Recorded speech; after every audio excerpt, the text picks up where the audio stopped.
2021 full-scale exercise for spill remediation for first responders. Incident. The time is 0550 hours on April 10th. A tanker trailer is driving down the road and flips, and liquid is spilling on the road. And the report is an unknown substance, and occupants of cars in the area smell like bleach. OEM chief. The key players are the OEM chief and exercise IC, the COD of the fire department, the COD, chief of department, chief of police, EMS supervisor, and dispatch supervisor. Evaluation board. The rules of the evaluator. The design team has developed the following criteria. A lot of this stuff, this is just kind of it's the exercise evaluator form. What this does is it talks to participants. You're supposed to be a fly on the wall. Monitor each agency and how they perform. This is basically just and then you finish off with a job well done. It's part of the process. Solutions. FD members are used to remove victims from mutual aid departments. Mutual members of FD on air using jaws of life remove victim and place Scott pack on victim to get them out of the affected area. This is the affected area. It's a practical exam. Participant form. This is exercise timelines. This is how we'll do the full scale exercise. Is just a breakdown of the exercise timelines, introductions, scenarios, and the incident. This is all the pre-stuff before we start getting into the actual exercise. Then we'll go through the exercise. There'll be a lunch. Then we'll conduct the exercise at full speed after lunch. Or we'll have wrap-up exercises, and then we'll fill out the participation forms and we'll have a hot wash. The agenda for the tabletop.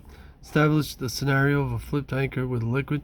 This is all the stuff we'll do before we actually do the full-scale exercise. We'll have a tabletop. We'll make sure everything's in line. And then we'll make sure that all the procedures are effective and correct. Evaluate all the representatives' responses for the proposed incident to make sure that we have buy-in. These are the objectives. We'll ask the participants what their current SOPs are. Make sure, for this type of scenario, evaluate the procedures. We'll discuss it together. These are the best practices. We'll then show OSHA, hazmat, and all the other procedures. And then we'll have a hot wash immediately after. Scope. There is a flipped over tractor trailer leaking an unknown substance. First responders are en route to the scene, responding to an unknown substance. How will this incident be mitigated and remediated in the most efficient manner? The regulations for responders, we'll make sure they do that. Identify the duties and categories of employees at risk. Stipulate the level of frequency and training. Make sure that they're all on the same page. Mandate participation in medical surveillance to make sure that everybody's being safe, and address personal protective requirements. These are the safety. We'll check out the safety regulations. We'll go over the HAZWOPER emergency response standard, and then we'll have people participate in medical surveillance program and participate in employer respiratory protection program. HAZWOPER requirements. HAZWOPER standard applies to 5 distinct employer groups and their employees. Make sure that the incidents fit within one of the following categories. To cleanup operations, determine whether it be federal, state, or local, depending on what kind of incident and all this, and what kind of chemical that's in the affected area. We'll go over corrective actions, cleanup actions at the site. And this is all part of the Recovery Act of 1976. Voluntary cleanup operation at sites recognized by federal, state, other body has controlled hazardous waste sites, operations involving hazardous wastes that are conducted at treatment, storage, and facilities. This is all, where the stuff will be taken to. And this is all in agreement with the EPA and the RCRA. Emergency response operations for releases of substantial threats or release of hazard. Chemical spill, we have prevention, we have planning, we have execution.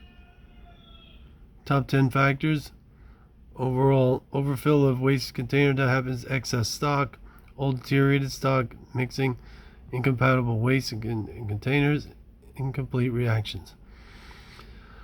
5, unmarked, incompletely marked containers, drops, cleanup after someone else, and lack of failure to follow procedures. That's usually the big one. Incident causer, graduate student, end of term, behind schedule, awake 48 hours, working alone, or 2 a.m. These are some of the main reasons how these incidents occur. Spill preparation, assume something will go wrong and prepare to deal with it.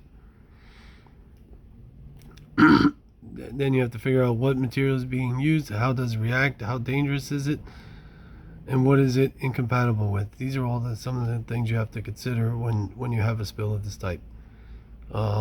These are some of the information sources: Georgia Tech Lab, prudent practices for handling. A lot of it's SOPs, and then material data sheets for safety data sheets for the different types of chemicals that are out there. We use the NIOSH guide is a big one that we use. Material safety, section 5, firefighting, incompatibles, emergency and first aid procedures, and release and spill procedures. View and test procedures, trial, small scale runs, what is likely to be spilled. This is where you go over basically all the different normal things that like, say for us as a hazmat team, these are the normal things that we're going to come across. Write it down and rehearse. Each activity should expect and be prepared to deal with routine spill of material. Know what you will do and practice it. These are minor spills. This is what you do in this type of situation. This just kind of goes more into different how the congressional acts and how these FEMA and different things came about, different regulations that protect these things and mandate these type of incidents. It's more of this. These are just more of the regulations that go into this stuff. This is important. It's sizing up a spill. Once a spill occurs, then you got to figure out, is there a long roadway? How are you going to deal with it? Are there people involved? Identify the materials, the amount of release. Try to figure out what the material is and what are the hazards with this. This in this case spelled like bleach, so you assume that it's like a chlorine spill. And then you got to make sure you got a dam and dike. Make sure it doesn't get into the groundwater, into the, get out into the ocean or to the river. This is again just how to collect it, how to store it, how to dam and dike, and how to secure it and mitigate it. And you check to make sure that the placards were labeled. That's also an indicator of what's in there. You look for vapor clouds.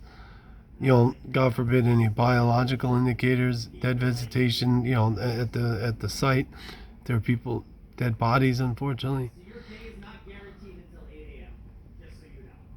Confinement. This is all part of dam and dike and how to keep it confined to the area. This is what's for small vehicle fills. Just to kind of use it. We use speedy dry a lot. That's basically what it's talking about. We use speedy dry like a lot of times fuel spills or overturned tractor trailers, stuff like this. Disposal guidelines. This is where the stuff has to go.